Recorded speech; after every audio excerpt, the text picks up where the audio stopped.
आए हैं जवानों के लिए यंग इंडिया फोरम है ये। आए हैं जवानों के लिए यंग इंडिया फोरम है ये। यहाँ चर्चा होगी हमारी भारत की उन्नति के लिए। नए इरादों के साथ नई सोच लेके आए हैं हम। बदलने के लिए आज के हालात करनी होगी नए जज्बे से मुलाकात। बदलने के लिए आज के हालात करनी होगी जज्बे से मुलाकात। A very warm good morning to all of you.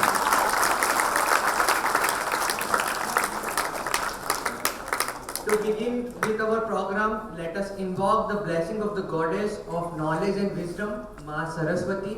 I invite all the dignitaries for lighting of the lamp.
Thank you all for joining us in the prayer to Ma Saraswati. Namaste everyone and a very warm welcome to the Young India Forum at the Indus University. It gives me immense pleasure to welcome you all to our Young India program, and we are proud to announce that we are the first and only university to organize Youth 20 in Ahmedabad. We are honored to attend this intellectual discussion between Young India achievers and business networking organizations that will mentor entrepreneurs and teach us how to build ecosystem for business and work towards Industry 4.0. We are delighted to have you all here. Young India is a movement for India youth to converse and lead India's future, and our Indus University is delighted to collaborate with this brilliant Young India Forum for the same. Now I request Professor Dr. Sandeep Chakravarti, Executive President, Indus University, to tell us more about the program and our university. I request you, sir.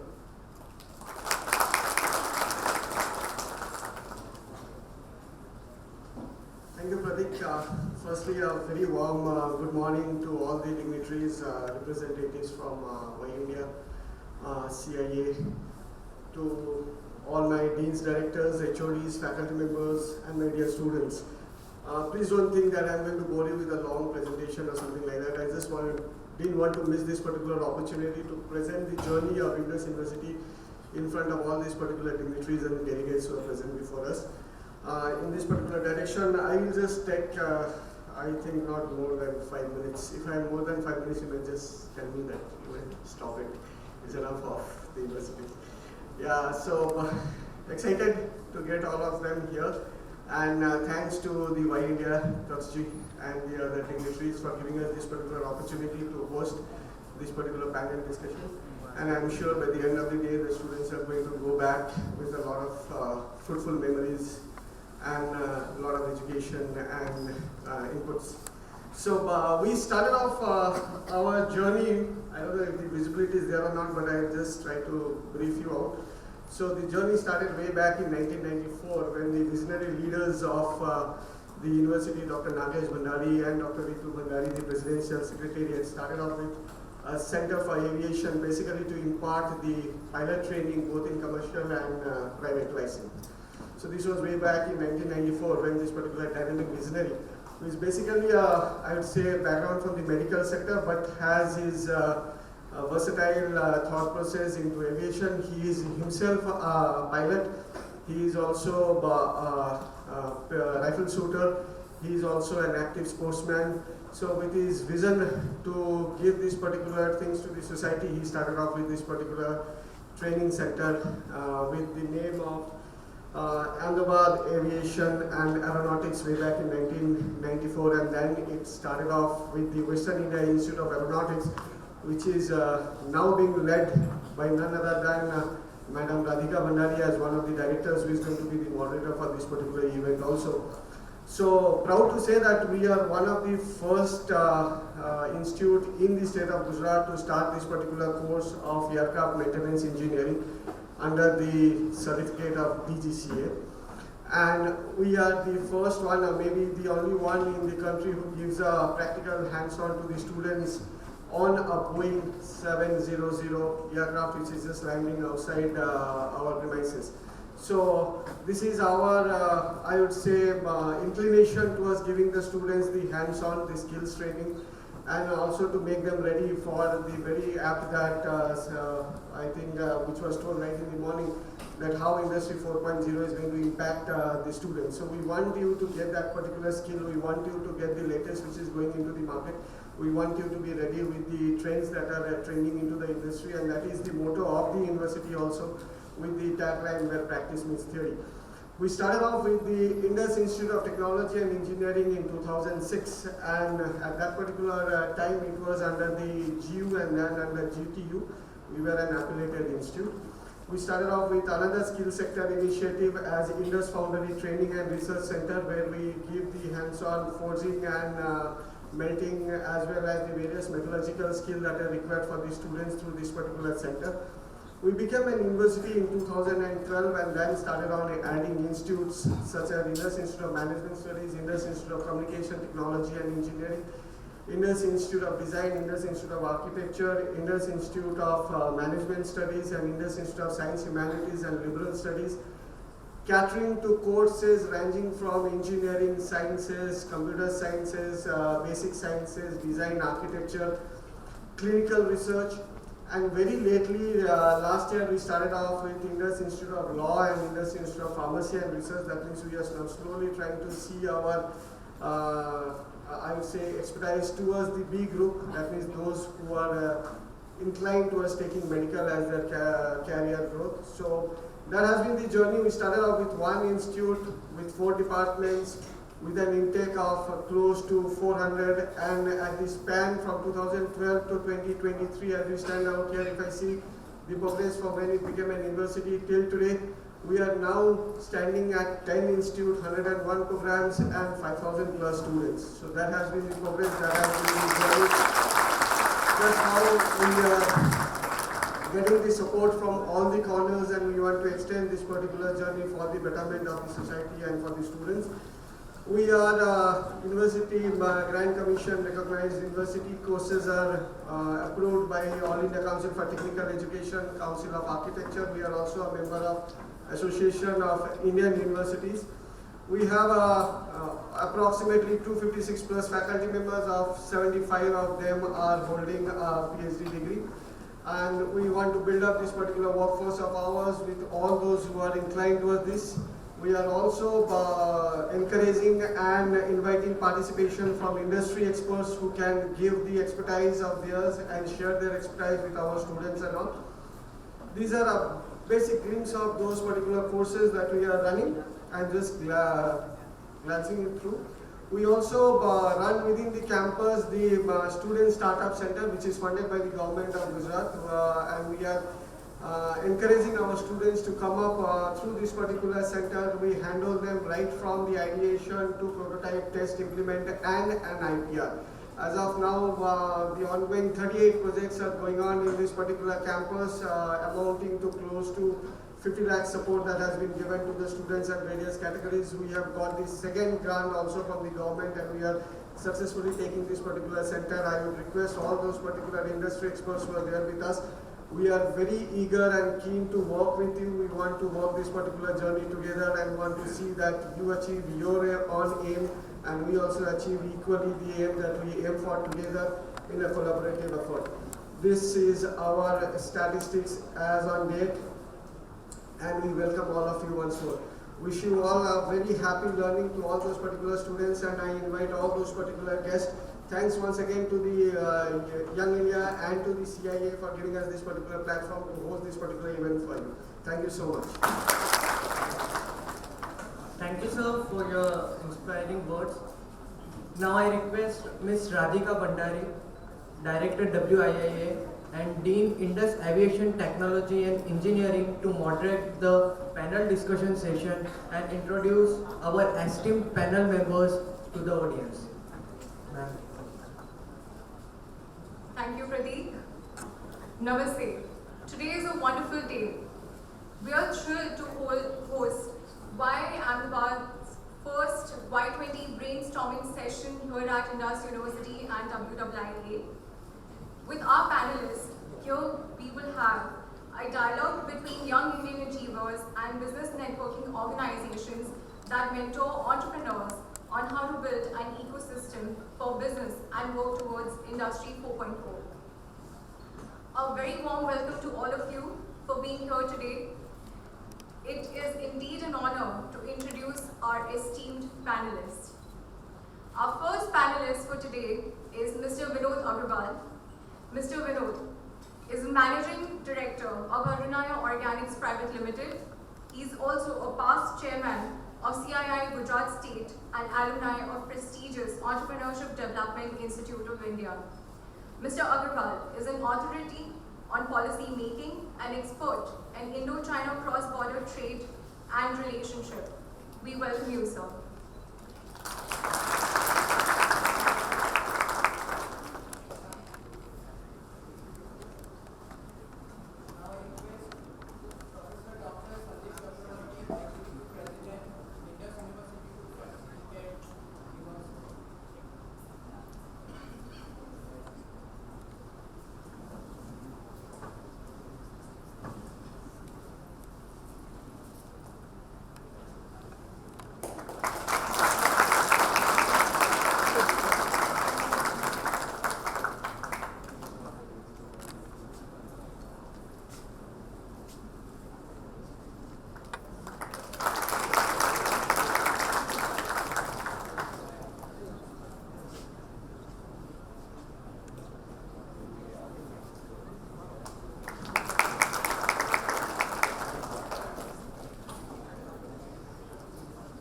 Thank you, sir.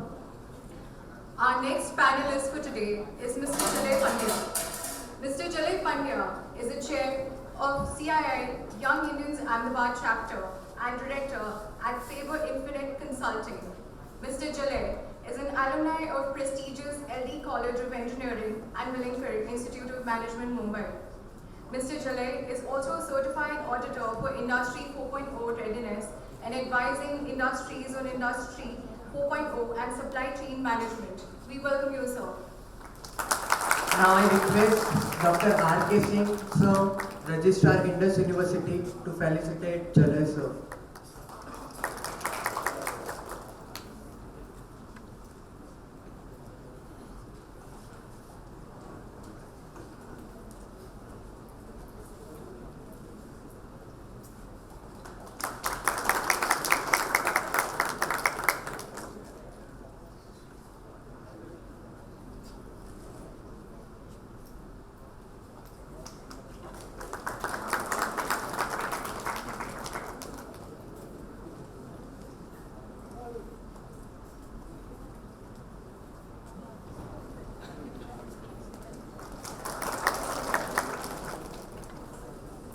Thank you, sir.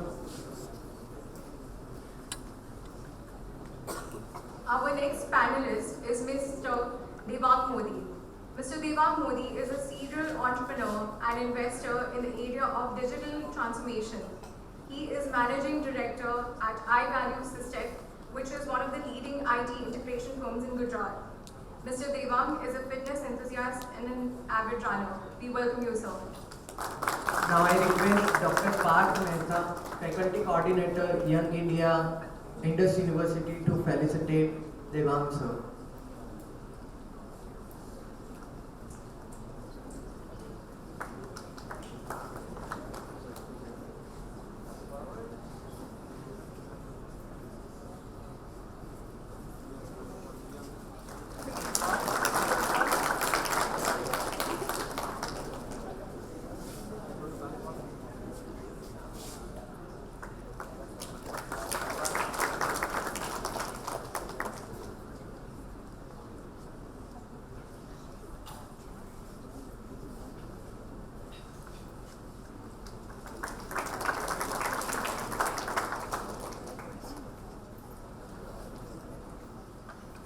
Thank you, sir. Our next panelist for today is Mr. Jayant Murthy. Mr. Jayant Murthy is Joint Managing Director for Kaizen Institute, South Asia and Africa. Mr. Jayant is a Kaizen student for the last 25 years and pivotal in growing Kaizen Institute's footprint in South Asia and Africa. Mr. Jayant is an AOTS, Association for Overseas Technical Scholar, and Fulbright Fellow from Carnegie Mellon University, USA. We welcome you, sir. Now I request Dr. Ishbir Singh sir, Director, Indus Institute of Technology and Engineering to felicitate Jayant sir.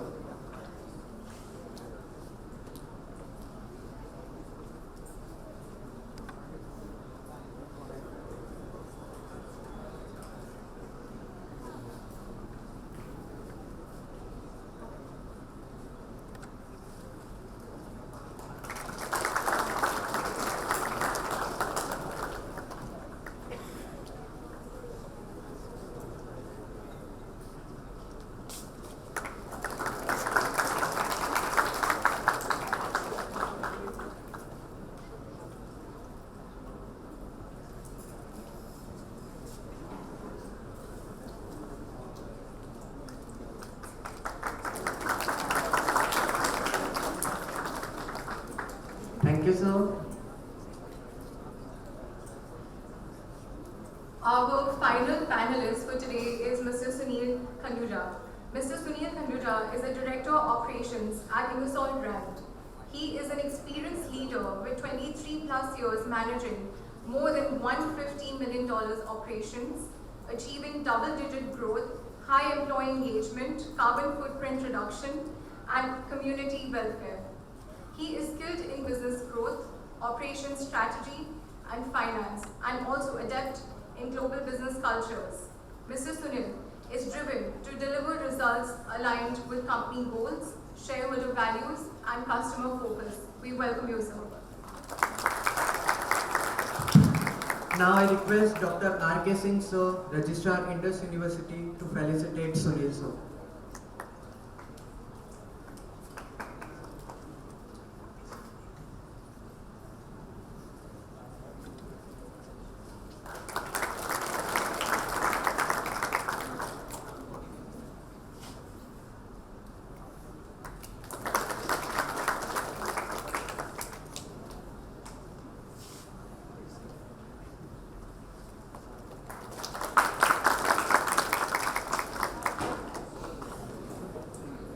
Thank you, sir.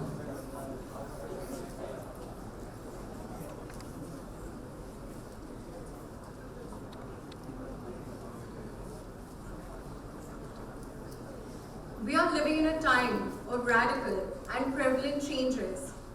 Changes that are reshaping our society at an unprecedented rate. It is quite visible that our old structures are crumbling. And of course, the new structures have not yet emerged. In such kind of an environment, we know that radical changes are the only constant thing in this society. The first question that comes to our mind, can we predict anything? Can we predict the kind of society that we are going to have in the future? If these are the questions that are difficult to answer, let's take another question that is going to be more difficult to answer. What is the kind of business society or a business ecosystem that we wish to have in the next 5 to 10 years or let's say 50 years? Certainly, we cannot predict these details. But as a society, we can always talk about or observe the general or the broad contours and trends that are emerging out of these radical changes. We can attempt to figure out the general direction in which we are headed, but it is very difficult to find out the minor and finer details of the pathway that is ahead of us. One thing is quite clear, that we are entering into the fourth wave, or very commonly known as Industry 4.0. So far, we have seen Industry 1.0, Industry 2.0, and Industry 3.0.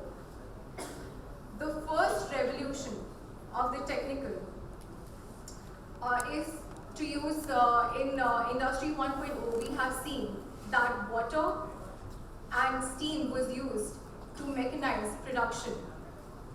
The second industrial revolution consisted of using electric power to mass produce.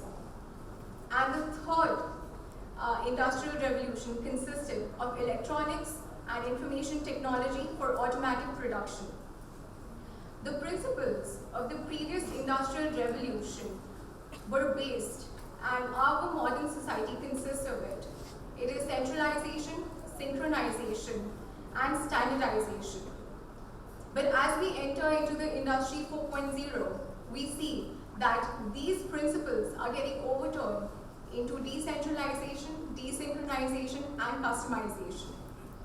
In essence, the fourth industrial revolution is focused on automation and data information exchanges between different manufacturing technologies, and a very big emphasis on processes of cloud computing, cognitive computing, cyber-based physical systems, AI, robotics, and industrial of Internet of Things.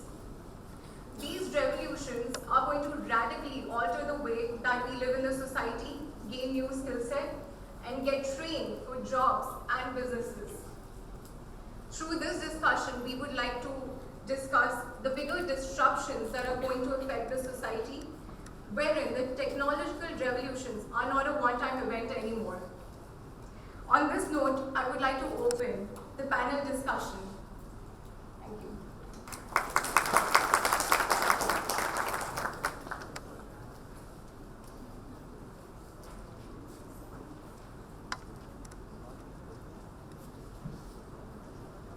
Mr. Vinod, thank you for being here today. We would like to start the panel discussion with you. My first question to you today is, new education policy has come up with various recommendations for updating our Indian education system. What is your take about the new education policy?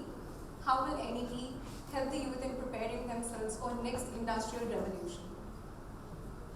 Good morning, friends. A relevant question while sitting in education institutes like Indus University. NEP is a bold paradigm shift in the education system for India, because last 34 years no government has ever taken any step to even alter a single course of education in India. The basic principle of NEP, which has been proposed in 2020 by Ministry of Education, is to tickle the creativity of a child.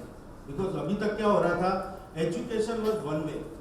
Whatever course has been designed, it was all forced on the students कि यही करना है. Whether you go to arts, science or commerce, there are only 3 streams. But this NEP, first time they have tried to change the mindset, the skill set, and given the power in the hands of the children, the student, what they want to learn. And this has given even more power to the education institutes, what they want to teach to the student, so that the student, when they come out of the universities, they are ready to be absorbed as an employee in the industries. For example, they have changed the entire module of 10 plus 2. Now it is known as 5 plus 3 plus 3 plus 4. So after 12th, the board will be in 11th standard and then in the first year of your college. So after 1 year, suppose students say, I don't want to work, I don't want to study, I want to just go and work for 1 or 2 years, they can take the certificate and start working in the any industry. They can take some kind of internship or whatever. They can again come back to the education institute, they can complete another 2 years, they can get their degree, or they can again work for 1 year, they can get their diploma, or work for learning for 3 years and they can their masters. So now there is a dissemination between education. मतलब कि degree वाले को ये job मिलेगी या diploma वाले को ये जॉब नहीं मिलेगी. So there is a difference. Now it's more important on skill set. So it is not only now the NEP policy, but it's also the onus on the industries also. What kind of skills, what kind of education we want from our students. So we also have to collaborate. So very important, academia and industry collaboration is must. And I must congratulate that these kind of seminars are must so that we can sensitize students what is happening in the industry. Because now you are learning, but when you will come out after 2 years, 3 years, entire world will change because the world is going very, very fast. Globalization is increasing. India's share of world GDP is increasing. Our share in supply chain is increasing. New age technologies are coming. What is obsolete in other countries and what is important for India and what India will offer to other countries is important. Now it is not important to learn about history. History is important, culture is important, but new skill sets like IoT, AI, ChatGPT has changed the entire world. So these kind of things are very important, and not only students, but your faculty also has to be upgraded. They also need to be given a chance to work in the industry. They should also know what is going on in the industry. So it's a two-way collaboration, two-way arrangement has been done through this NEP. So I must say that Gujarat should adopt, I think in another year, this NEP, and our students will learn what is required by the industry. Absolutely. Thank you so much for your answer. It is very important to ensure that students learn about multidisciplinary skills and Lok Vidya. Thank you so much. My next question will be to Mr. Jaleb. Recent studies by analysts have suggested that a generation ago, the half-life of a skill was about 26 years. And that was the model for a career. Today, it's 4.5 years and dropping. Pace of change is increasing, stress is increasing, and the creative feeling of irrelevance has increased. It has been estimated that up to 800 million workers globally are going to get displaced by robotic automation by 2030. My question to you is, how can the youth navigate through the workforce uncertainties and prepare themselves for the upcoming continuous transition? So thank you very much for sharing these statistics, and further to build on the same, if we talk about India, if you just go back and Google, you will come across certain news like Infosys has laid off 15,000 people in last financial year, or maybe same is the case with TCS and Wipro. But there is also good news that companies like Infosys, they've also hired 65,000 new recruits. So that itself shows the confidence. But at the same time, what is more important is, if we really want to navigate from this uncertainty, we have to be more relevant to the technology, more relevant to what is happening, and that is where a collaboration, like what rightly Vinod Bhai said, the collaboration between industry and academics, that is very important. Maybe industry should also come forward more often and say what exactly they want. We do have certain scheme from government where they are, there can be a tripartite agreement where industry, government, and maybe the execution agency or the academia, they come together and design a particular course. But it still remains on the paper. Very often it is not happening. So if we really want to navigate through that uncertainty, I think it is every one of us responsibility. Obviously, students have to prepare themselves for the newer technology. The time is becoming shorter. At the same time, industry should also come forward and say, okay, this is exactly what we want. And the academia, they should quickly realign and design that course. One thing which I would like to highlight here is that when it comes to the syllabus of certain courses, there should be some sort of a common minimum program, and it should be regularly a kind of revised. Many a time it happens, though nowadays the things have changed, but like when we used to be in engineering, maybe we used to study something which is 10-year, 15-year old, and by the time you go to the industry, it becomes obsolete. Now that time is shortened, but at the same time we should be more proactive. That's what I can say. That will help us to, improve on that particular thing. Absolutely. Thank you, Mr. Jale. My next question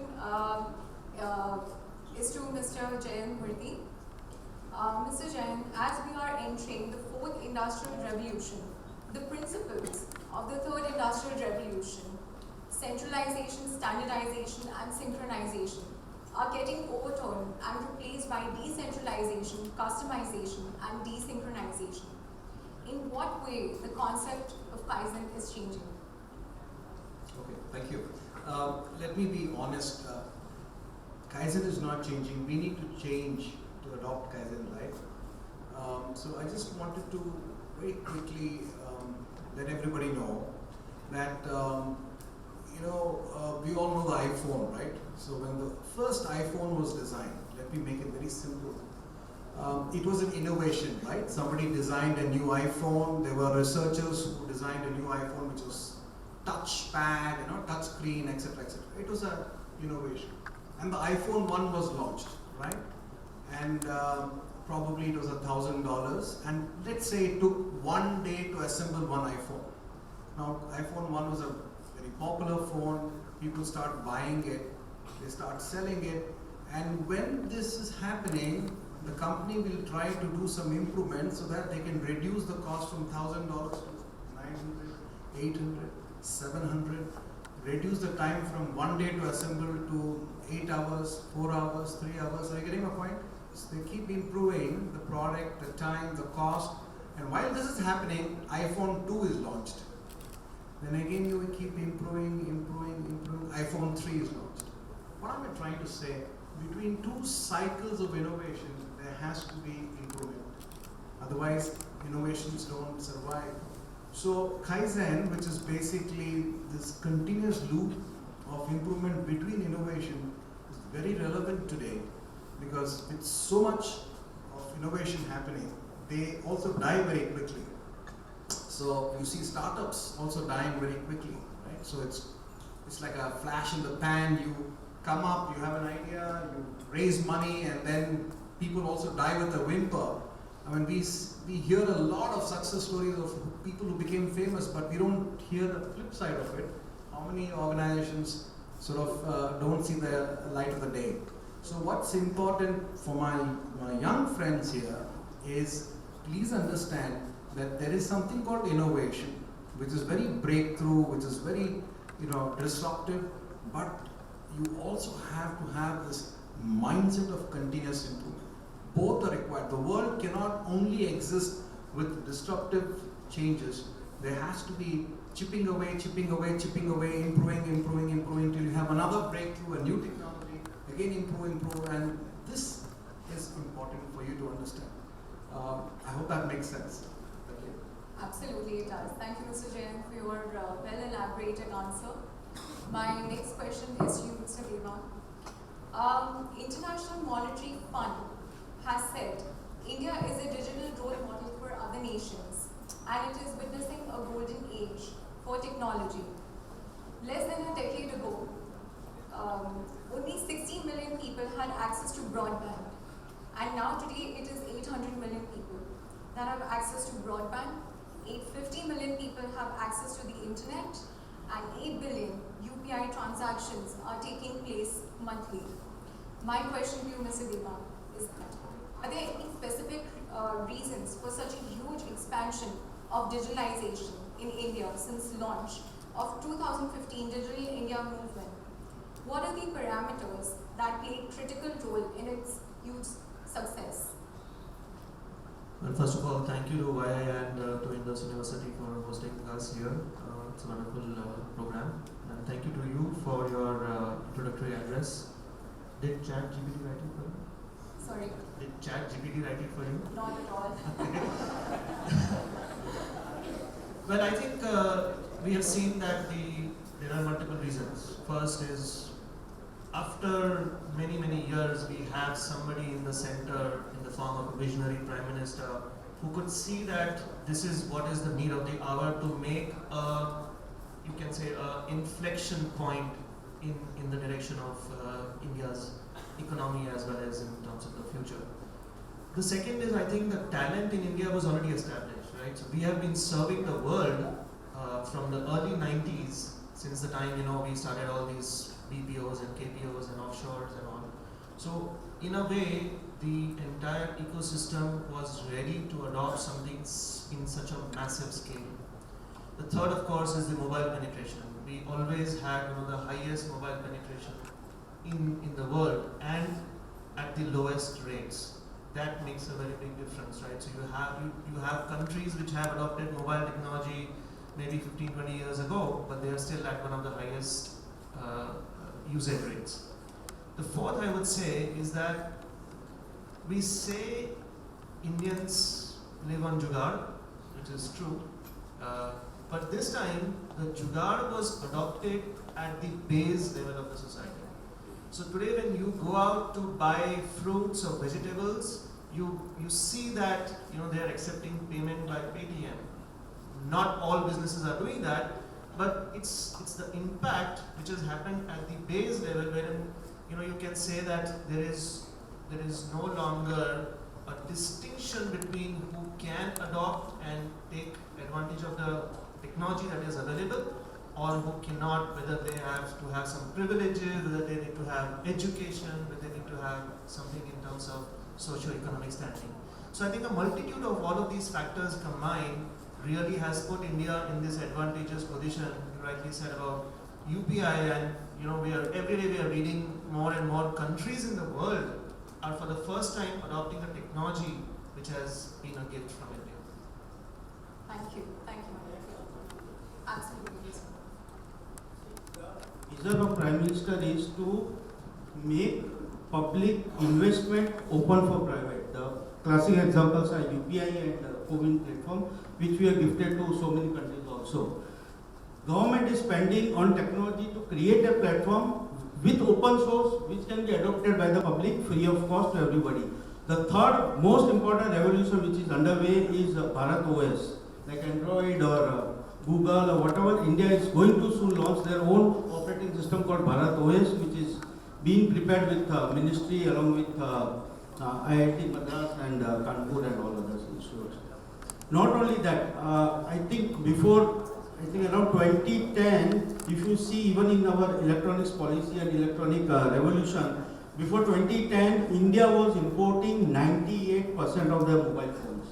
Today, India is manufacturing 99% mobile phones which we are using in India. So this is the paradigm shift. By changing different policies at central, if the leadership is determined, entire country can be changed. So that is the message for the youth. Please look at what is government's priorities, what they are going towards. Please understand their budgetary allocations. Please understand what are the policies that have been framed, because this is going to change the Indian industries for the next 5 years, 10 years. Absolutely, Mr. Vinod. It is very important for our students to understand that businesses need to be understood from a holistic point of view rather than a unidirectional point of view. My next question is to Mr. Sunil. Through these different and continuous changes, we can see that the industry trends are shifting from the manufacturing to the service industry. How is the manufacturing industry preparing for it, and what are the new adaptations in practice we will be seeing in the future? Thank you. I think that's a great question. So, first of all, when we say this service industry is growing and this manufacturing really bit behind, this is, I would say, partially right.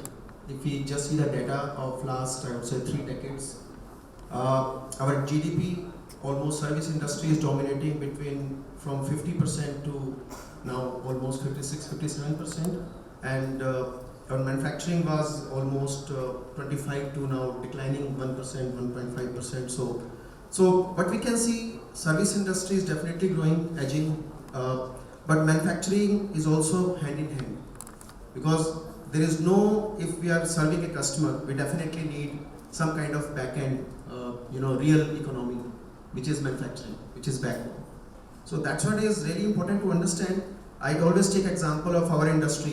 We produce compressors, and we are also trying to serve our customer better. So we are promoting, kind of dual solutions that we give to X customer and Y customer, especially trying to take benefit of this gig economy, which is more of service industry. It is becoming more efficient, but in parallel, manufacturing is also coping up. It is always sync, it is always hand in hand. If we, how to change it, because if I go 20 years down the line when we started our journey, we always used to talk this IT is a bubble, right? This is going to burst in next 5 years. But do you see now, maybe next 100 years we need IT, right? This is, and manufacturing will go away, but nothing is changing, right? One point is definitely right, our capital investment for manufacturing industry compared to service is declining, which is a matter of discussion. We should definitely talk about it, because manufacturing is always capital intensive. It takes more funds, service is easy to start, but there is no clear, future or vision without manufacturing for service. That's what is thought process, and we always try to promote, serve our customers better, provide services, but back end should be strong. Otherwise, it is not going to be sustainable. So that's what we really carry. We should point out the real difference, how we can take these things together. So that's what is my view on this. Thank you. Absolutely. We should not forget that manufacturing is the spine of the human body. Mr. Vinod, my next question is to you. How are the policies of Startup India and Mudra, micro units development and refinery agency for the students, making changes on the ground to promote entrepreneurship in India? Startup India policy and Mudra policy, both are, you can say, two sides of a coin. Let's first speak about Startup India. Startup India was started, you can say, the launch in 2015 by Honorable Prime Minister to give a momentum to the startup buzz in India.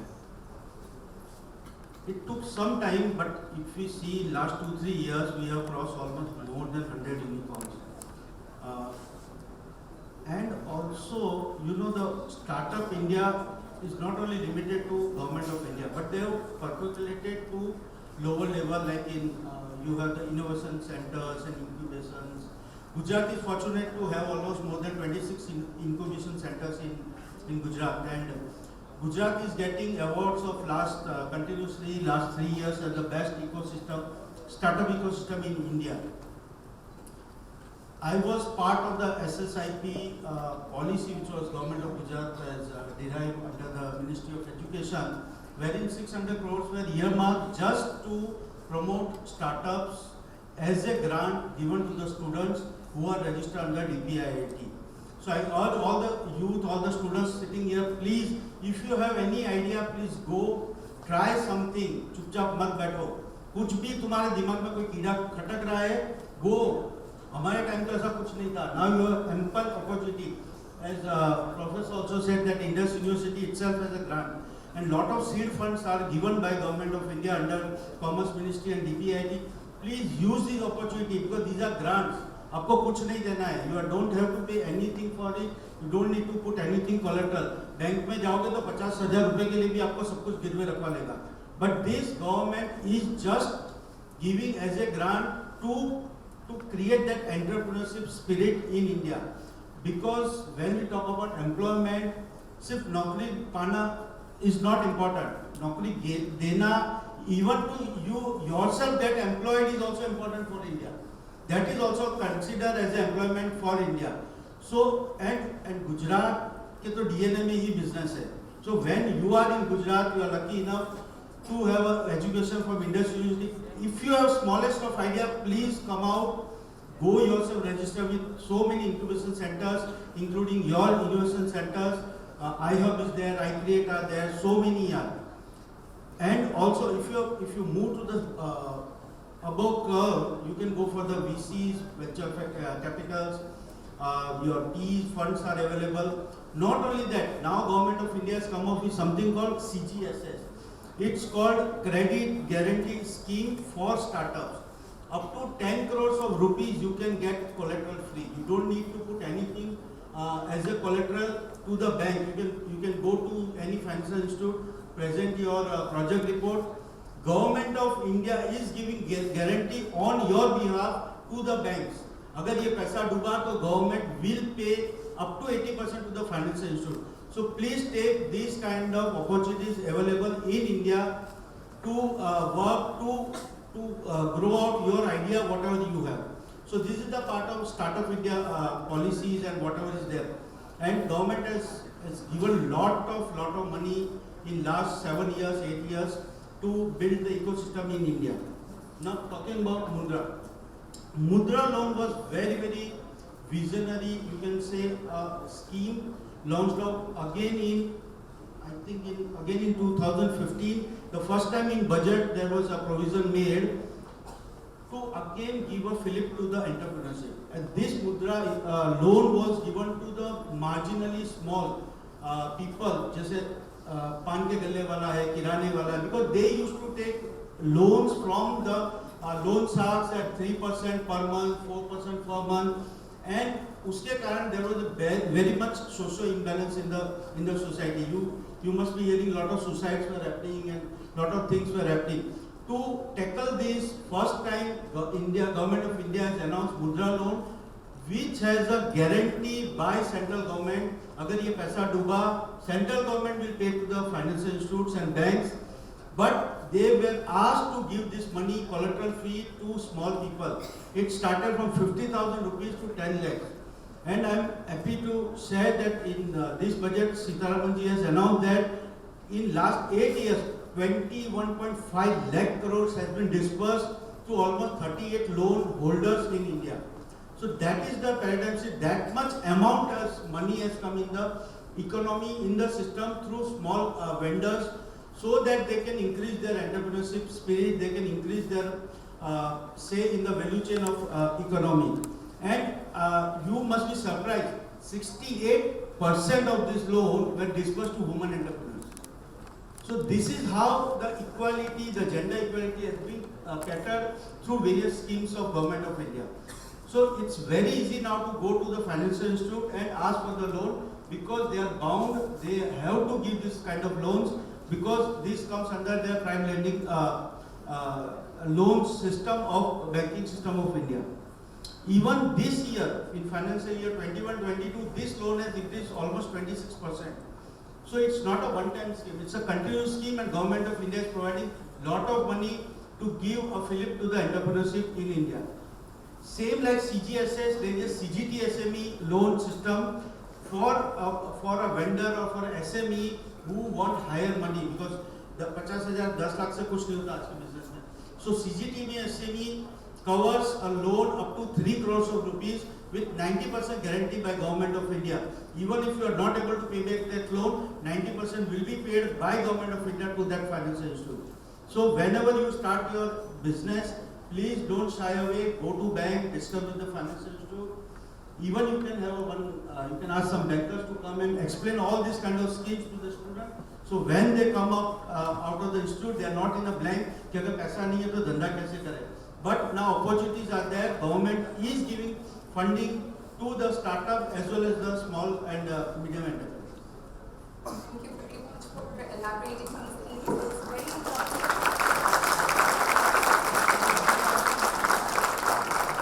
It's very important for our youth to understand the kind of opportunities that we have and at the same time with inclusive schemes. Thank you very much. My next question is to you, Mr. Jalek. As we are entering the 4th industrial revolution, how it is different from the 3rd industrial revolution, how cyber-physical systems are evolving over the period of time. So if we look at all the revolution from 1 to 2, 2 to 3, and now 3 to 4, and if we look at the timeline, from industry 1.0, where all this steam engine and those sort of innovations are there, from 1 to 2, it took almost 150 years to kind of move to from industry 1.0 to 1.2. And if we see the transition between industry 2 to industry 3.0, it is somewhere around 50 to 60 years. But then if we look at the transition from 3 to 4, maybe it is just 25 years. So that entire timeline is getting shorter, and we never know, maybe from, so industry 4.0 is still a kind of a far reality. It may take another 5 to 7 years to kind of come into the mainstream, but maybe from 4 to 5 the transition would be even shorter. Now if we look at the major difference between 3.0 and 4.0, 3.0 where there was lots of automation, lots of localized data collection, and lots of people are using certain programs, SCADA systems, and the automation was localized. They were data, but then again there was lots of human to machine interface. So yes, machine at a local level, they were collecting the data, and then humans are extracting that data and processing that data. That was very cumbersome. But if we look at the major difference between 3.0 and 4.0, the major difference is a connectivity. So now, rather than a human talking to a machine, now machine is talking to a machine. Now they are automatically collecting the data is on network, the data is automatically getting processed, and maybe it is giving a much better outcome in a fraction of a second. So that has actually accelerated the decision making. At the same time, it has added to lots of accuracy, because now machine is directly giving the input, and it has improved the predictability.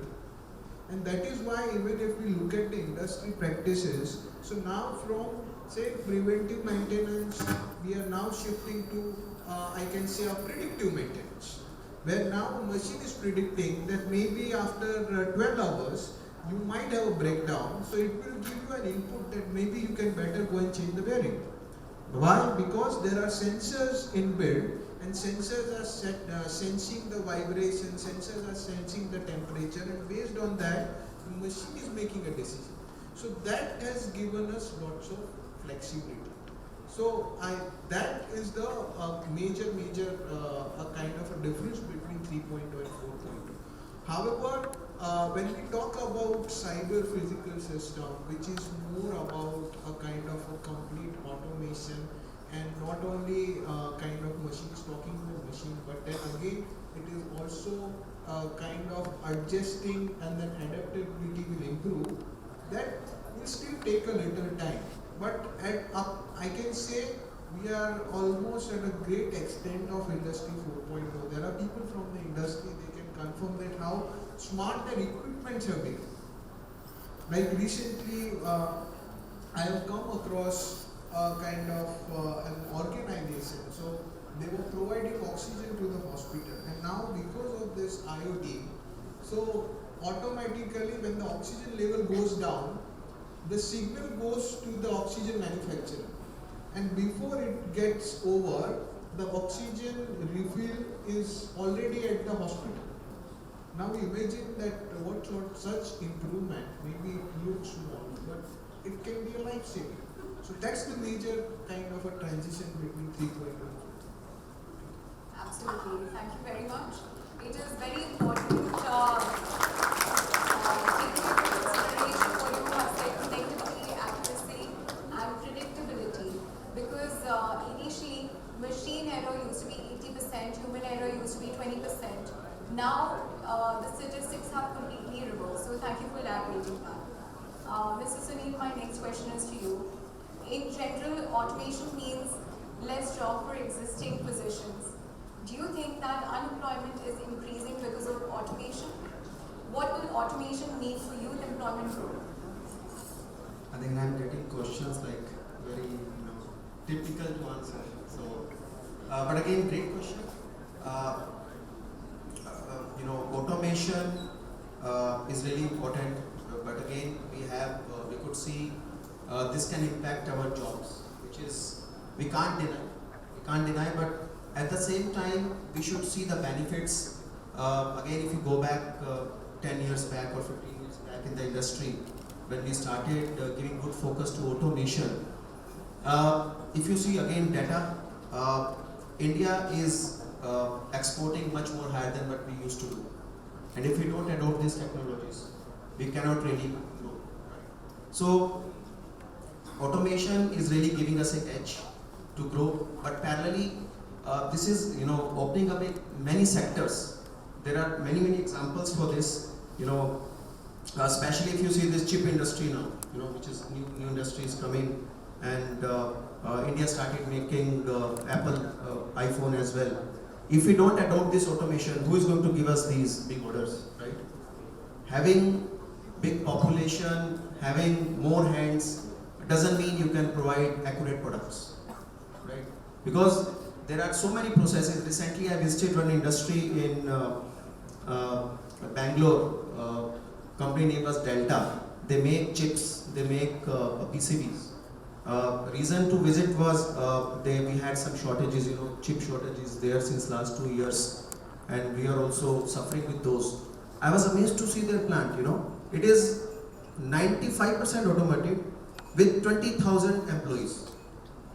Now you will ask me what these guys are doing. One side, 95% automation. They are Taiwanese company, 8 billion company, and I was amazed to see their footprint. So I was really wanted to understand what is happening. So there are few processes. Let's say that wooden plate when we start the assembly. India, there are very few companies who assemble. Mostly what we do, we bring the chips, we'll assemble plastic parts and all. That's what is Indian manufacturing industry, so-called we used to say. And I was happy to see they are starting from that wooden plate. They will apply automation like that gel. They will put small chips, and then that is called some surface treatment stuff. I forgot that name now. So that section was 100% automated. Man intervention, human, nobody can touch because this is going to spoil the process. But once you go to other line, once assembly will start, you need manpower. You need mind who can think, who can really control the processes. So any process, human touch is very much required. We can't say everything is running like very typical Coke factory. You can say they are making lakhs of Coke bottles without man. But eventually there is a brain, man brain, which is behind this. So human touch is very much important for any kind of automation. And as soon automation will grow, this will open up more opportunities in any industry, right? We can't say automation, again, that was perception, but things are changing drastically, and automation is creating many more jobs, I would say, and again, I believe more into data because in the companies, that's what we do mostly. So if you see our unemployment rate, 1990, we were at 6%, currently we are at 5.47%. And our population, today 140 crore, right? We had 89 crore in 1990. So population is 70% higher, but unemployment rate is same. Why? Automation is growing, we can challenge. But the real fact is, our growth of Indian industry, export opportunities are also growing parallelly with this automation. So this is more of advantage. We can think more of threat, but that is definitely advantage we should try to adopt, and that's what is the future to grow. So, thank you. Absolutely.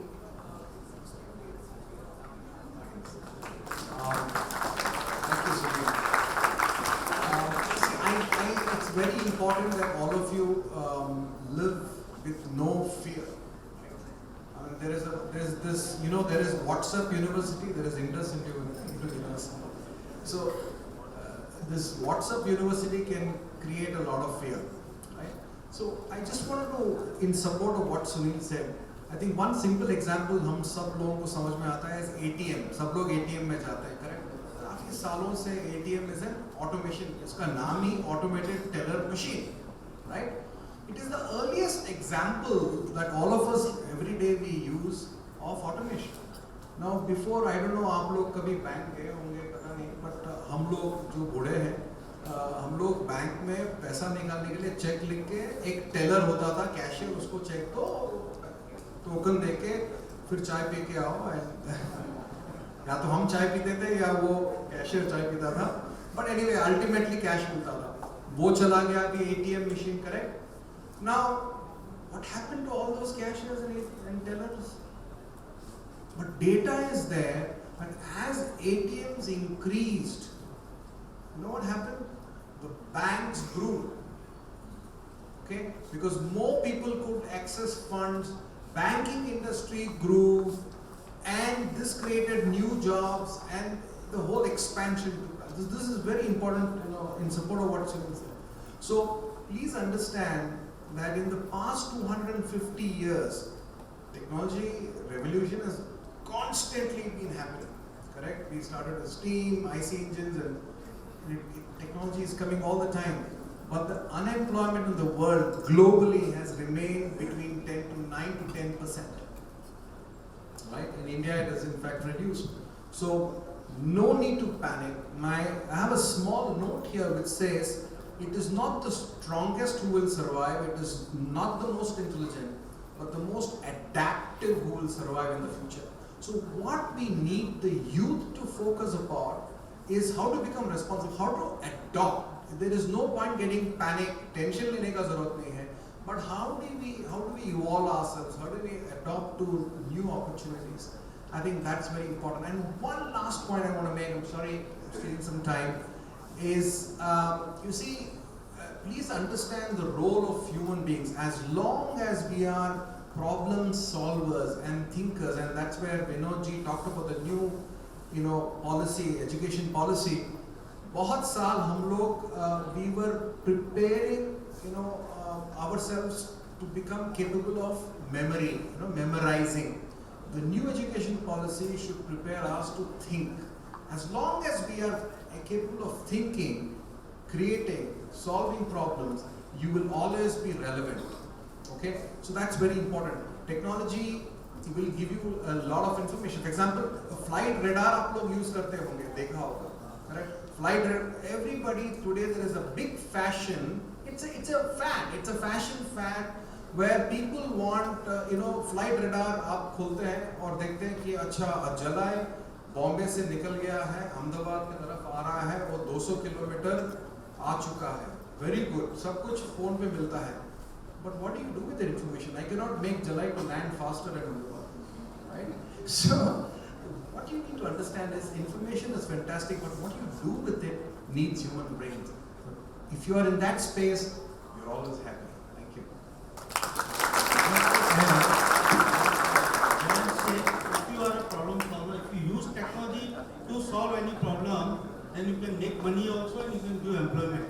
Classic example is in lockdown. Do you know how much Urban Club has done haircuts? It's more than 10 million. Because they identified barber shops were closed, घर जाके barber को भेजा 10 million अगर 100 रुपए भी charge किया तो you can know how much money they will make. I just wanted to make one point supporting to all my panelists is automation will not taking away our job. Actually, it will make us more efficient and effective. That is what the role of automation. And once we get into more of automation, and if we use it rightly, there are so many avenues, a new avenue where we can improve our skill and contribute. And that is why the employment rates will not go up, but it will definitely go south. Thank you to all of you for contributing such important viewpoint in this particular point, which is very important for our youth. Because when we see that the biggest challenge, it is not against human exploitation, but it is against human irrelevance to the political and social system. So my next question would be to you, Mr. Diwan. On one hand, we are seeing a huge digital expansion in India, which is definitely translating into growth in jobs. But on the other hand, we are witnessing, particularly in the West, companies after companies laying off and reducing their workforce. How do we make sense of such opposite trends? as the panelists have all been giving examples of automation, technology, where is it all coming from? It's all coming from us, right? We are the ones who are creating newer and newer technologies. We are making things more automated to increase efficiency, reduce our involvement in maybe areas where humans are also problem creators, right? So we create problems by what we do. What you see happening across the globe when you say particularly about the West, so yes, there are a lot of companies who are laying off people. We read those news, and as rightly said about WhatsApp University, we read those news, but look at what's happening on the other side of the trend. US needs 350,000 cyber security professionals. US now needs 450,000 prompt engineers. Engineers who would do prompt engineering. What's prompt engineering? I just asked you whether your opening keynote was by ChatGPT. So there are already people who are talking about ChatGPT. Every single day you will hear conversations, it's in the news everywhere. What's happening? Are humans going to be irrelevant? No. It's just that some of the mundane tasks that you were doing because there was some involvement of a human somewhere can now be done with more efficiency, with more accuracy, and with speed. In terms of that, let's say, so I was talking about somebody has to write an article used to be written, then it has to be reviewed, then some corrections have been done in grammar or spellings. Now, the article is coming out from ChatGPT. What you are just going to see is context. Is it in the right context? If yes, everything is great. I recently made a job post for our company written by ChatGPT, copy and paste on LinkedIn. That's it. It took less than 5 minutes for me to do something which was depending on HR, explaining to them the whole job description, and then they writing the JD and then coming back to me and for review. But now what's going to be happening in a lot of these areas where technology is making an impact? Like the example we considered and what Vinod just said about Urban Club making money by sending barbers to your home. Those trends are what we have not seen as humans. We have not seen that software will be able to write my job posting. But if it is able to do it, what's the next thing that a human can do? And also look at it from a perspective, especially for the audience here. Look at the R&D budget of US. Alright, so they are a $23-24 trillion economy. We are close to about $3.5 trillion economy.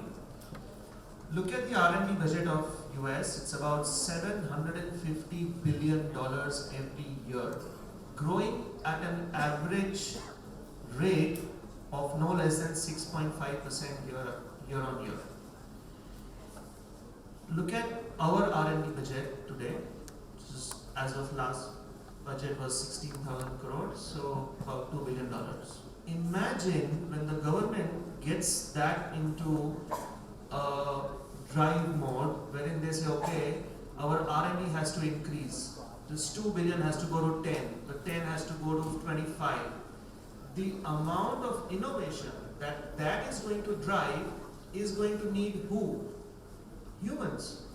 Because that innovation will be done by students in their universities, in their colleges, in their labs, in schools, because we all know our 6th graders are probably smarter than our graduates here at times, they are more adaptive, as they said. So the fact is that over millions of years, humans have always evolved faster and better than anything else which has followed them. So we will evolve. Absolutely. Thank you. Because evolution is key. And as Mr. Sunil has rightly said, that human touch, despite automation, is the balancing key in nature. Well, with evolution, India is actually getting into a revolution. For us as an economy, for us as a country, the super cycle has just started. We have just entered into the super cycle, which will be maybe the next 15-20 years of growth. Give you one short example.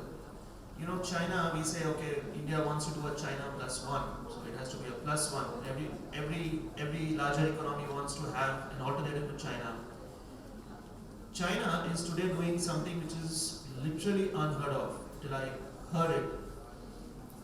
Earlier, there used to be orders which were coming from the developed countries like US or Europe to China, and they were manufacturing and then shipping.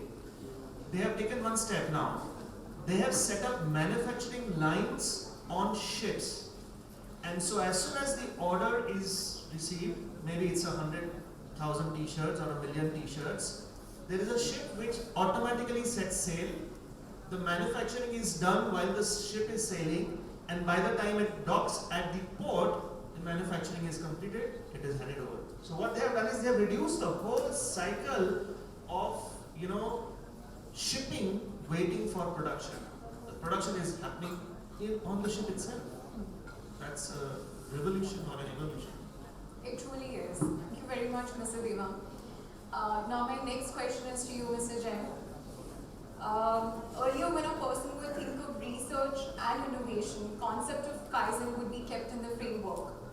Now when the concept of Kaizen is undergoing changes, though you have said that Kaizen is not changing, we need to change. Do you think the framework of innovation and research is also going to change? And what are the key takeaways for the youth among all these transformations? What's going to happen is the TTM, we call it time to market, has to reduce. Okay. That is what is. So what's happening is there is, you know, we are becoming more and more an impatient society. Simple example, आपने किसी को WhatsApp भेजा, वो double tick दिखता है, okay double tick हो गया, उसका रिप्लाई क्यों नहीं हुआ, 7 सेकंड हो गया, रिप्लाई क्यों नहीं कर रहा है, right?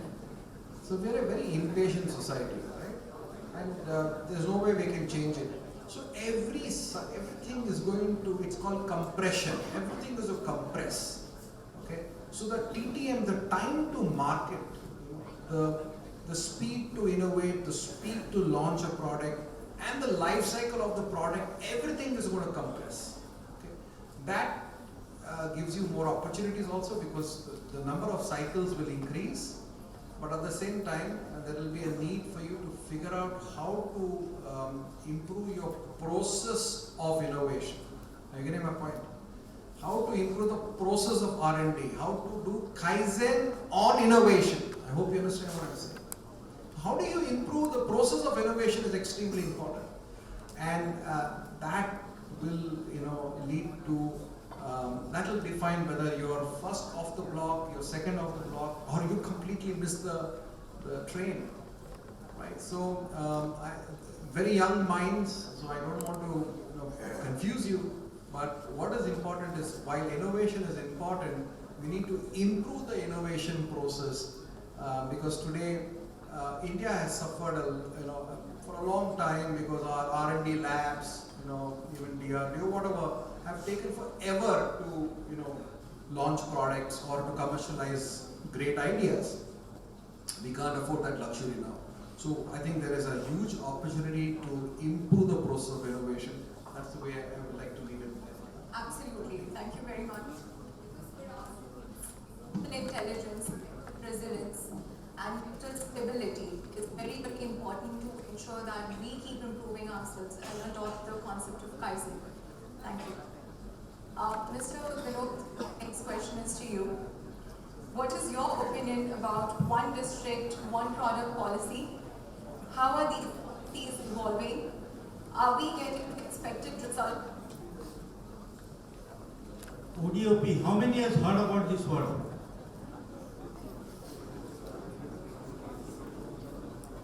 पाटन बोलता हूँ तो क्या समझ में आता है? What is famous of Patan? Rajkot,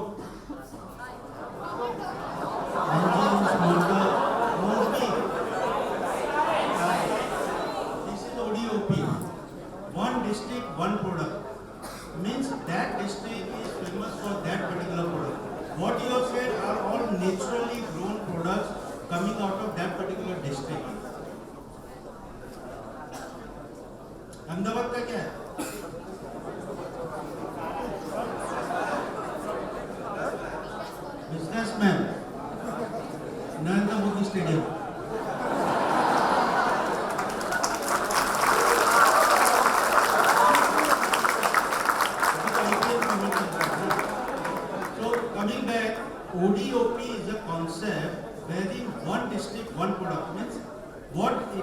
government says every district has their own district product.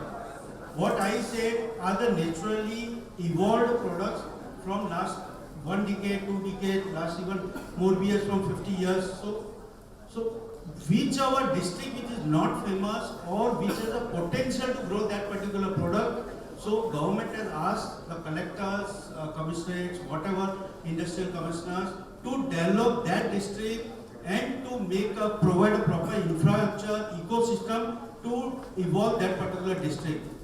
That is called as ODOP. And ODOP does not mean it is all high-tech industries or whatever. Even small handicrafts, our food products, everything comes under ODOP. आपने देखा होगा PM always whenever visits any country or any dignitary comes to India, we give them something called ODOP product.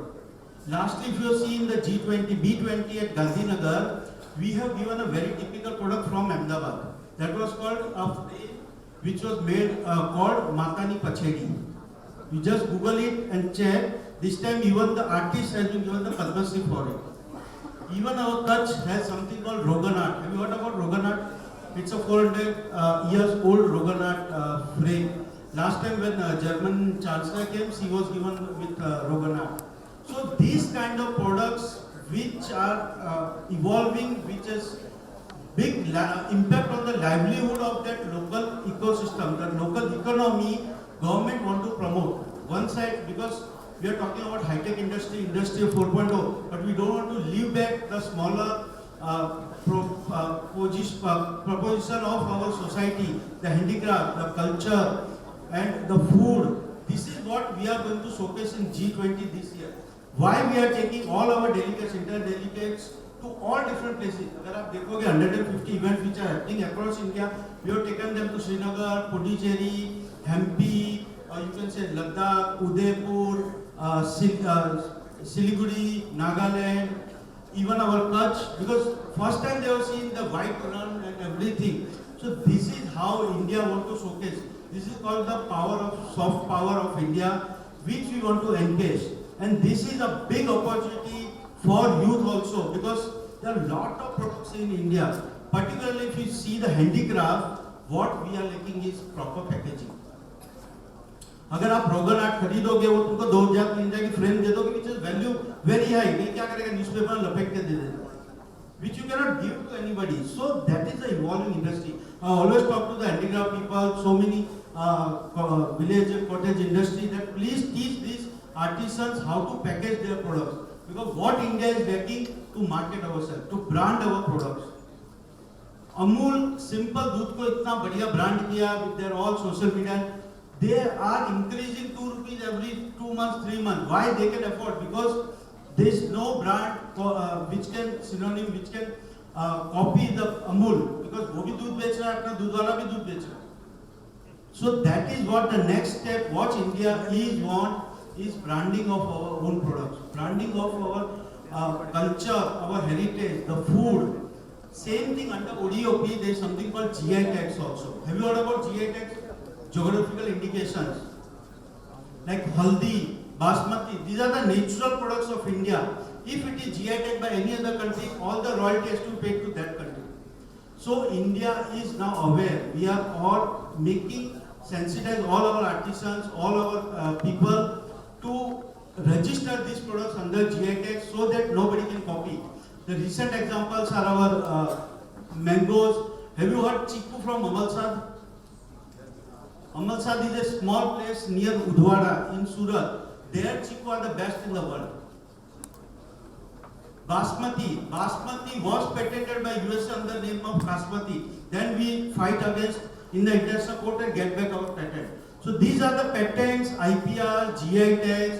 These are very important. If you are an innovator, to protect your IP and patent is very important. Otherwise, in the digital world and WhatsApp University, within seconds, अभी तो आप present भी नहीं करोगे, उससे पहले तो किसी और ने copy कर लिया होगा. Yeah, patent. Even Gujarat government has scheme that 90% of your money spent on patent registration will be reimbursed. Up to 5 lakh rupees you can get back to register a patent. So these kind of things are very important. You need to be sensitized.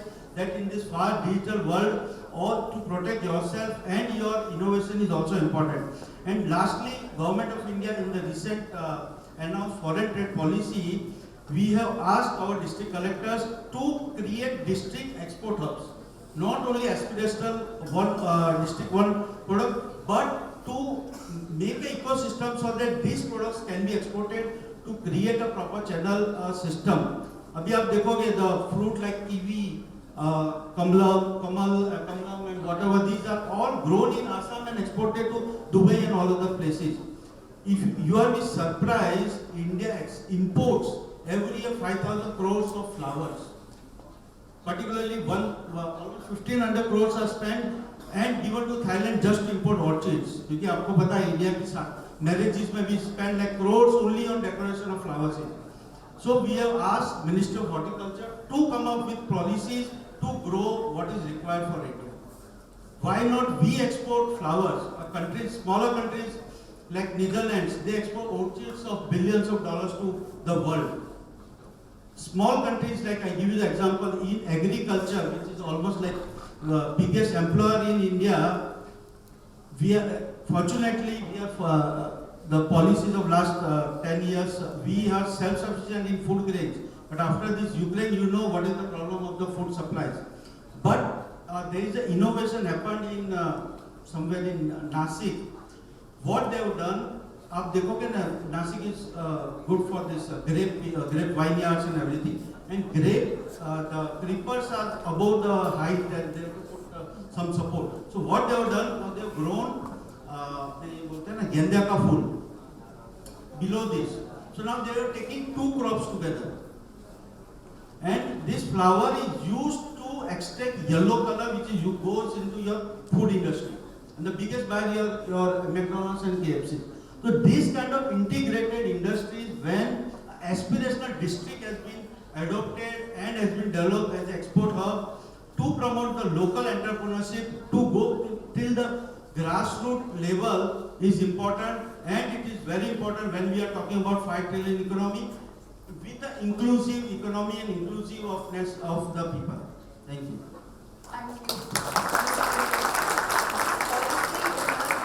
This policy is not just any policy. This policy, I think, truly represents the who am I of India, and it is helping us to take it to sustainable and relevant roots and addressing the core principle of our identity as a nation. Mr. Jalay, the next question is to you. Data is the new oil. How big data analytics, artificial intelligence, machine learning, and robotic process automation are impacting the industries in the era of fourth industrial revolution? When we talk about artificial intelligence or machine learning, it is not only impacting the industry but everyone's life.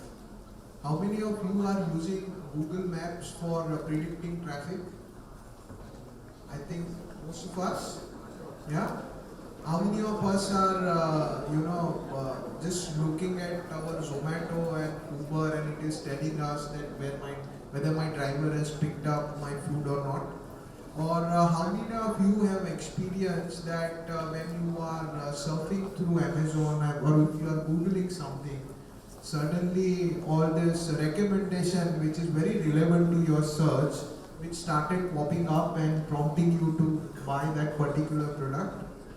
Now all this is nothing but artificial intelligence and machine learning, which makes system more intelligent based on the amount of data they are processing. So it is artificial intelligence and machine learning is not only impacting the industry, obviously, like even earlier I said, those AI ML codes are also helping us to predict right thing, but it is also impacting our day-to-day life. Now when it comes to big data, as the name suggests, that it's kind of a large chunk of data. And majority of the time, as my panelists, they are from the industry, so they'll agree with me, even Jensen has seen it many times, that many a time we go to the industry and we see they are just collecting data, maybe they have a record for few years, But then, what to do with that? That was not pretty much clear, or it was pretty cumbersome or time consuming, and the right decision making was not happening. Now, after introduction of this big data, AI, ML, what happened is in the fraction of a time, it is giving us the right prediction, which is prompting us to make right decision. Just to give you a context, I was just reading through one case study, and just by analyzing the data of crime records, maybe for past 10 years, this Los Angeles Police Department, LAPD, they have predicted the potential theft, robbery, and such instances, and by using that mechanism, the theft and robbery rate for that particular year has gone down by 33%. Now that's a power of big data and data analytics. So it is impacting everywhere, irrespective of whether it's an industry or a service or our human life. It is beyond our imagination. Now I think everyone are kind of discussing ChatGPT. What is ChatGPT? It is again those large language model which is again based on that AI ML, which is kind of predicting or understanding artificially what you want and giving exactly the same thing. And it is not only for the generic query, like before this event, we were just discussing in the boardroom, and Jen sir has said that on the 1st of January, I just asked ChatGPT to write a poem on Kaizen, and it has actually written that poem. So that's the power of all this big data, analytics, AI, ML. And there is, as everybody said, there is no need to fear about it. There are always a pros and cons, but the more we improve ourselves faster, if we make that learning curve shorter, then obviously there is huge opportunity. Thank you. Thank you. Though ChatGPT has now become a poet, I'm very sure that nobody can replace Kalidas. Yeah, obviously. In fact, the interesting thing is that there is someone who has wrote another code because he was a professor in the university, and he was actually fed up because students were using ChatGPT to writing their reports and all these submissions. So he created a small software called GPT-0. And it is actually, if you put your assignment through that GPT-0, it is actually preventing it from that plagiarism, and it is actually giving us the prompt that whether they have used ChatGPT or not. Even that idea becomes a multi-billion-dollar idea. So that's the power. Absolutely. Yeah. Thank you so much, Mr. Chess. My next question is to you, Mr. Sunil. Again, we would like to highlight automation. So, undergoing automation and digitalization, how is the manufacturing sector planning to synchronize itself with India's digital revolution momentum? Yeah. So, again, if you see almost last 8-10 years, this digitalization is really doing very well. We are, as a manufacturing industry, we have seen how different industries are coping with this. Important is to understand the benefit, right? As we said, in business, we always talk about ROI, payback, those are the things. So, initial thought is, if I'm going to spend, let's say, maybe 1 crore rupee for digitalization of my factory, what I'm going to get out of it? So that is the first question being a businessman, anybody will ask. But if you calculate, if you understand how things are, changing, how things are giving us the value, is amazing. I'll give you a few examples. We in our company, or maybe most of the companies are, especially multinationals, I think, they use customer management software, which is more of digitalized product. We call this CRM. We use warranty management softwares. We call this Tavant. We use, our sustainability software. We call this GenSuite. This is all automation. We use, sir said TTM, time to market. We call this MALT. market accepted lead time. We try to manage this. So what happened when, how this is improving efficiencies and benefits are coming, I'll just give you a few examples. Let's say for us, a service engineer is visiting a customer, or there is an inquiry from a customer online portal, how fast we can respond. If there is no digitalization, there is no control to it, I don't know, right? If you are a customer, you just pop up some request on my website. If there is no digitalization or automation, I may see that after 2 days, by that time customer is gone. So what is my customer lost opportunity? If I make it digitalized, if I make it automation, I can really grab it. We follow NPS scoring, which we really feel proud about it. Customer response time within 4 hours, how we can give response to customer. We may say no to the order, right? But response is important. So how to track it? That's what we should see. There is a problem in the market. Let's say there is a warranty claim from a customer, which is very typical. If I have not created some platforms to track those data, I'm sure most of you must be using refrigerator, TV at your home, right? So you may have some issues. If you register a complaint, definitely you would like to see a response, right? If that company is not responding, how you are going to take it? As sir said, we all are becoming impatient. We don't have even patience for 7 seconds. Now how we can wait for things for so long? So things are changing, and manufacturing industry is understanding this. I would say most of the industries, and benefits are coming. We can see businesses growing with all those things. We had recently supplier meet at Udaipur. So we had a special session on digitalization for our supplier partners, how they can take their factories to the next level. If I am managing my business, I have, let's say, 5 plants. How I can track all those 5 plants if I am not digitalized? Sitting in my office or maybe anybody. We cannot make it, right? How fast we can understand. Again, if I go back 20 years back, we used to supply to automotive, Suzuki, Hyundai. There were, production schedules manually we used to receive. Sir may be knowing better. One guy, my person will go to the customer place, they will give a purchase order, you give me 10 components every day or whatever. Now this has been replaced by eNagare, right? eNagare is what? Online portal, no need to talk to anybody, go online, just see what customer need.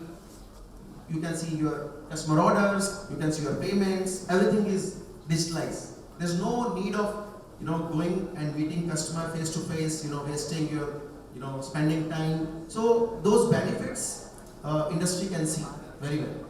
And being a global economy, global world now, this digitalization is very, very important. And manufacturing industry, definitely big companies are driving these initiatives, and government push is really amazing. And I would say government plus customer push is also equally important. Because if I am a customer, if I am going to explain the benefits, my suppliers, my counterpart, they are going to understand the benefit. It is a long journey. We can't say we can do something amazing in next few years, but there is a great improvement, great change of mindset. Different businesses, things are doing much better. So definitely there's a great scope for this. Thank you. Absolutely. Thank you very much. The definition of only present holds another meaning for the manufacturing industry and how it has adapted India's digital revolution. Now, my final and last question is to you, Mr. Deepak.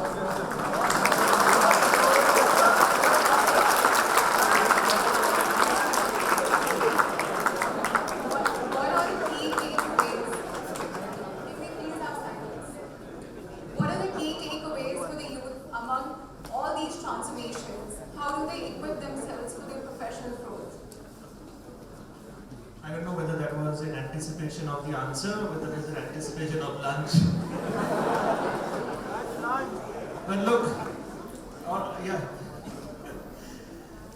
But look, at times in the human evolution, when we have been talking about industry 1, 2, 3, and 4, these are all industrial revolution, then came the information age, then came the knowledge, and today the age is called as the people age.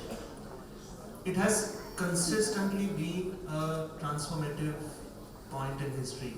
And if you look at the panel here, ask any of us what we would not give to be on your seat right now, where you are. Because you are at that point in history, not only of India perhaps, but globally, that is seeing a massive change.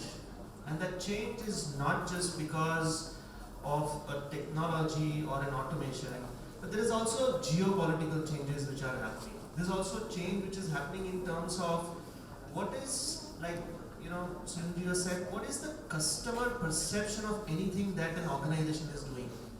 We never used to care earlier about what our customer is thinking. भाई आ जाएगा ना, time पे पहुंच तो जाएगा ना, आपको मिल तो गया है ना.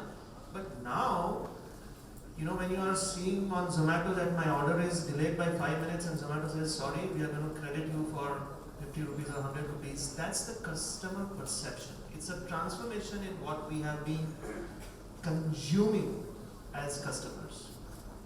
When you look at it from your perspective, where are you? You are probably doing engineering, you are probably doing science, you're doing social studies, or you're doing maybe language, right? In every way, the need of the industry is changing in terms of you adapting to a skill, not just knowledge. Knowledge is no longer as relevant as skill is. So the entire transformation of what Vinodji talked about, the NEP, is also from the ratification, as we used to call it, memorizing things, to actually questioning, logical thinking, creativity, innovation. So when you look at it from your perspective, not just this room, but the overall, the youth that are there, and which is why Y20 is doing this brilliant series of programs, is because as a country, we can say, okay, entrepreneurship is great. It is. But so is intrapreneurship. And what's intrapreneurship? You look at Google, you look at Facebook, Amazon, Microsoft. These companies are the companies that we know, but you would also need to know that they have gone on to create hundreds of more companies which have been a derivative of what they have been doing in their R&D. So a lot of products that you see in the market are actually nothing but people who came out from Google Labs or Facebook Labs, and then they went on to create the product. So that's more like entrepreneurship. And if everybody thinks that I'm going to be an entrepreneur, who's going to be doing the work? Because the work that every engineer does in any manufacturing setup, or the work that any associate does in a service industry, or the work that any coder does in a software industry, in a software company, is as important as the CEO or the founder or the owner of that organization. Because it's because of that particular worker, it's because of that person that there is something which is happening in the overall scheme of things, right? So we are living in the people age. We are living in an industry where people are the most important asset that an organization, that a state, or that a country has. And that's the asset India has in you.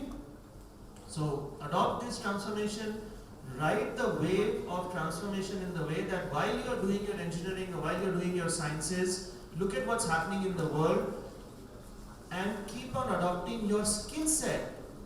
Like I said, maybe Facebook and Google fired 25,000 employees, but if you tell them, hey, I have got 5,000 cybersecurity professionals ready, they will say, okay, next day, hire. Right? Why? Because that skill is in demand now. So every inflection point comes with a need or a necessity of a particular skill to feed the growth of that particular momentum. So I think we are in a transformative age, and you should be constantly under a. I think Alvin Toffler said the 21st century needs people who can learn, unlearn, and relearn. And that's what something like ChatGPT is doing to many of us in our day-to-day jobs.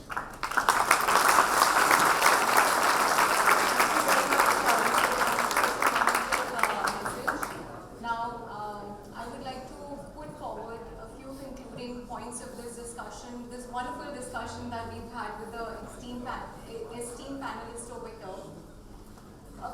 question that we need to ask ourselves is how to live in a world where profound uncertainty is everywhere and you can hardly afford stability. It has been rightly said by noted scholar Yuval Noah Harari, biggest necessity in the 21st century is to develop your emotional intelligence, mental balance and mental resilience, which is required to keep up with a hectic world and to keep reinventing yourself to stay ahead of the algorithms of the society. We can look at our history of Indian knowledge system, which of course is in continuation with the new education policy, which has always given us sustainable and relevant roots in uncertain times to explore the core principle of who am I. We also need to question ourselves on the importance of intrapreneurship versus entrepreneurship. Another question that we need to ask ourselves is degree versus skill, because as it has been rightly said that we need to focus more on developing our skill set versus knowledge. Self-awareness and self-knowledge require skills outside of work. These are aspects of our nature that contribute outside the monetary value to the society. There is great uncertainty how the future will unfold, which is why mental robustness is required to deal with failure. We are hardwired as humans to always look for certainty, stability, and patterns. We have been trained in the third wave on the basis of principles of certainty and stability. Retire in the same career, retire from the same company. Now it is time to move on to the fourth wave, or Industry 4.0. World is in flux. Core is centered to know yourself, around which we build our surroundings.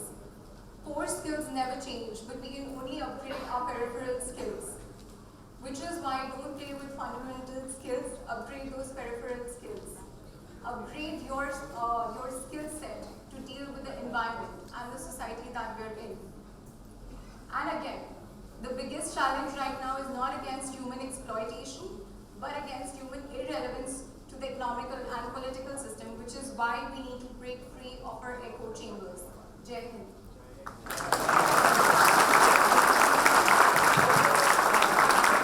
On behalf of all the panelists, thank you for brilliantly moderating, not just the opening and closing, but brilliantly moderating the entire brainstorming session. I would like to speak one thing, just what you said. All amazing facts, again, thanks to all of you. Just one small thing for a new generation, whatever she said, definitely amazing. One thing I would really ask you guys to do is be appreciative. That factor is very important. First of all, be appreciative for yourself, right? So if I ask you a question, how many of you appreciate yourself every day, or maybe rarely? Maybe this generation may be different. In our times, we used to feel shy. If somebody will appreciate me, I'll say, yeah, something I did. I will not take it. It is not welcoming, but if you go to other countries, I spent good time in US, people are really appreciative to each other, right? And that will definitely improve your skill. Improve other skill. So improve your skill set, be appreciative to your society, appreciative to yourself. That is really definitely going to work for all of you. It is going to increase your skill, and this is going to open many more opportunities. So confidence is something very important. So with that, thanks to all of you. Thanks Radhika, I think amazing, you explained it very well, and we also learned new things, definitely. So thanks for having us here in this amazing session.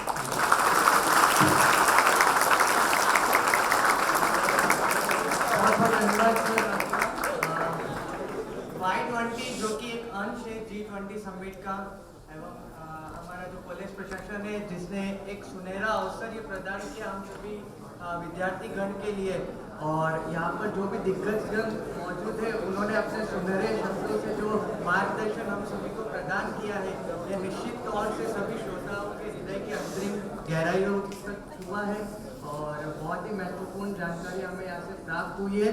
क्योंकि मुझे मेरा एक युवा होने के नाते ये ऐसा मानना है कि ये हमारे हमारे जीवन के मार्ग पर हमें गतिमान रहने के लिए बहुत ही ज़्यादा हेल्प करेगा, क्योंकि अभी तो हौसलों की उड़ान बाकी है, अभी तो इरादों का इम्तिहान बाकी है, अभी तो तौलिए मुट्ठी भर जमीन, अभी तोलना आसमान बाकी है, अभी तोलना आसमान।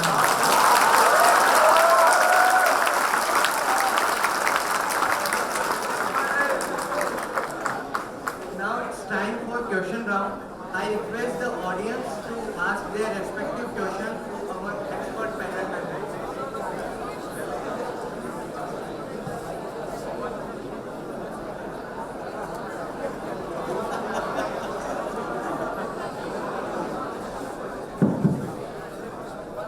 Can we have silence, please? Good afternoon, panelists. My name is Parikshit Talavia, and my question is for Vinod Agrawal, sir. So, sir, what are the challenges faced by young Indian entrepreneurs, and how can you address them?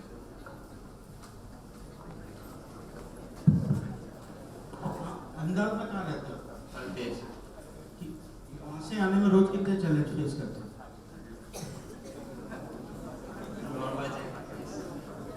See, that is what challenge तो हर कदम पे आएंगे.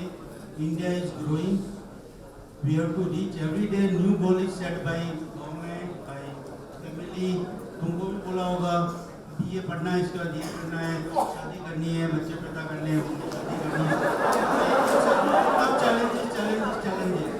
So the challenge is opportunity में convert करना वो तुम्हारा काम है. So there is a different challenge for different people. How you see that challenge? तुम्हारे लिए अगर बहुत बड़ा challenge होगा, किसी और के लिए नहीं. Understand? So ये सब mind में है. उसको आप difficult समझोगे तो difficult है. पेपर लिखने बैठते हैं, कोई 100% लाता है, कोई 5% लाता है, क्यों लाता है? उसको difficult लगेगा, उसको easy लगेगा. So that is what पूरा mindset game है. आप उसको अगर challenge लोगे तो challenge है. उसको opportunity लोगे तो आप आगे बढ़ोगे. Thank you, sir.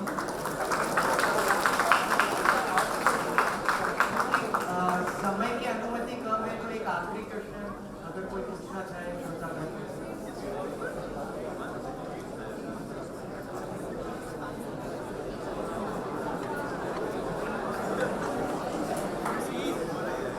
Hello. Good afternoon, panelists. So my question is to the answer that as a student of computer science and engineering, and you having a strong background in information technology, so and you also know that the technology is changing and upgrading day by day. So what are the strategies or what are the things to keep in mind or to develop in ourselves to cope up with these technologies and to ensure a sustainable and a successful career in this competitive market?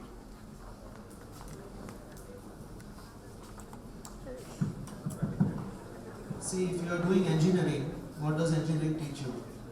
Engineering teaches you process. Engineering teaches you problem solving.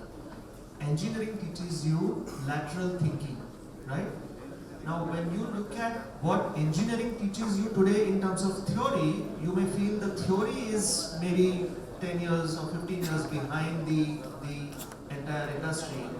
But once you learn what engineering is inskilling you in, and then you start applying to the change that is happening around you in terms of the ecosystem, in terms of the opportunities, or in terms of the resources that government or the university is offering you, that is where your thought process starts looking at things in a directional manner, which is saying that okay, my engineering, my BE is not just a waste of time, which a lot of people go through this. मैं BE mechanical किया, मैं HR का job कर रहा हूँ, या मैंने MBA किया और मैं teller बना, banks में पहले ऐसा होता था.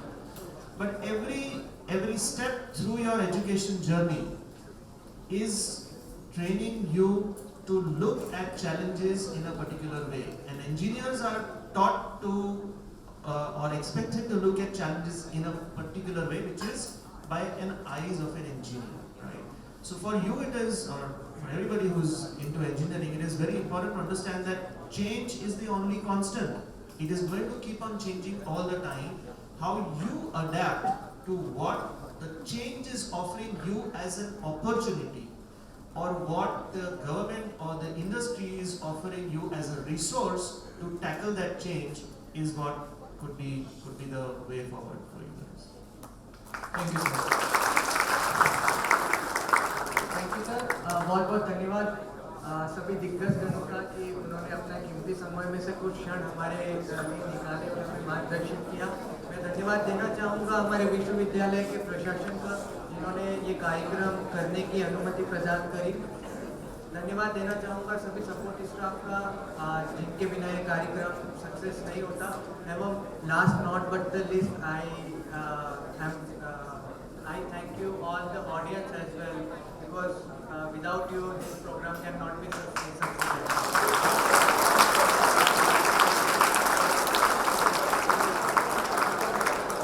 With that we came to the end of our program, but before we wrap up, let us all stand together and have the national song.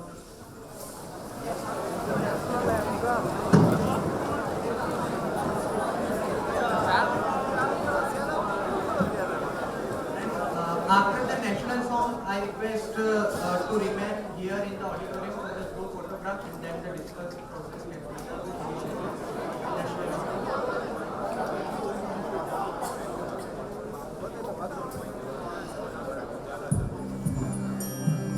Vande Mataram, Vande Mataram, Sujalam Sufalam, Malayaj Sheetalam, Sasya Shyamanam Mataram, Vande Mataram, Shubha Jyotsna Pulakitayamini, Pullakusumita Drumadala Shobhini, Suhasini Sumadhura Bhashini, Sukhadam Varadam Mataram, Vande Mataram, Vande Mataram. Bharat माता की जय।